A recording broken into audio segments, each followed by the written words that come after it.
കോഴിക്കോടാണ്. കോഴിക്കോട് ജില്ലയാണ് ഏറ്റവും കൂടുതൽ സങ്കീർണമായ ജില്ല. കോഴിക്കോട് ആരെ തുളയ്ക്കും, കോഴിക്കോട് എന്തൊക്കെ ഷോക്കുകൾ ഉണ്ടാക്കും, കോഴിക്കോട് എന്തൊക്കെ സർപ്രൈസുകൾ ഉണ്ടാകും എന്നുള്ളത് വലിയ കൗതുകമായി നിൽക്കുകയാണ്.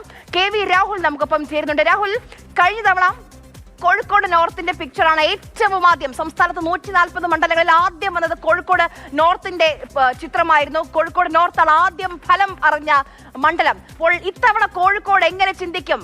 ഇടത് തുടരുമോ, വലതിലേക്ക് ചായുമോ? 25 വർഷമായി കോൺഗ്രസിന് ഒരു MLA ഇല്ലാത്ത ജില്ലയാണ്. അത് മാറുമോ?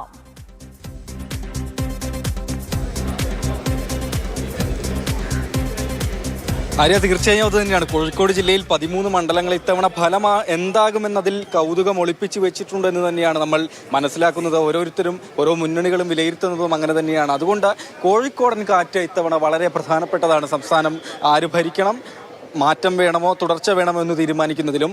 നമ്മളിപ്പോൾ ഉള്ളത് JDT ഇസ്ലാം എഡ്യൂക്കേഷൻ കോംപ്ലക്സിലെ വോട്ടെണ്ണൽ കേന്ദ്രത്തിലാണ്. കോഴിക്കോട് ജില്ലയിൽ 3 കേന്ദ്രങ്ങളാണ് ഇതുപോലെയുള്ളത്. 8 മണ്ഡലങ്ങൾ, തീപാറുന്ന പോരാട്ടം നടന്ന 8 മണ്ഡലങ്ങളുടെ വോട്ടാണ് ഇവിടെ എണ്ണുന്നത്. അതിൽ പേരാമ്പ്രയുണ്ട്, ബേപ്പൂരുണ്ട്, ബാലുശ്ശേരിയുണ്ട്, കോഴിക്കോട് അതിന് പറഞ്ഞ കോഴിക്കോട് നോർത്തുണ്ട്, കോഴിക്കോട് സൗത്ത് മണ്ഡലങ്ങൾ ഒക്കെ തന്നെയും ഇവിടെയാണ് എണ്ണുന്നത്.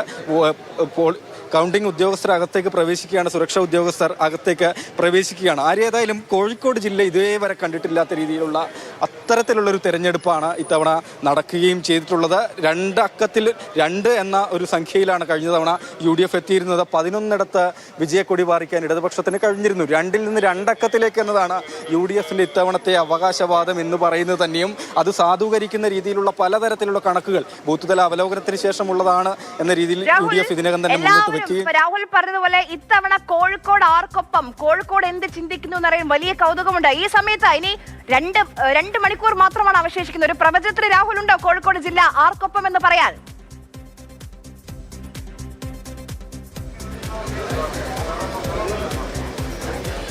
എന്നെ സംബന്ധിച്ച് ഞാനൊരു കൃത്യമായ കണക്ക് എന്റെ മനസ്സിൽ തയ്യാറാക്കി വെച്ചിട്ടുണ്ട്. ഇനി എന്തിനാണ് പ്രവചനം? വളരെ കുറച്ച് സമയം കൂടി ഉള്ളൂ. ഏതായാലും സ്ട്രോങ് റൂം ഒക്കെ 6 മണിക്ക് തുറക്കും.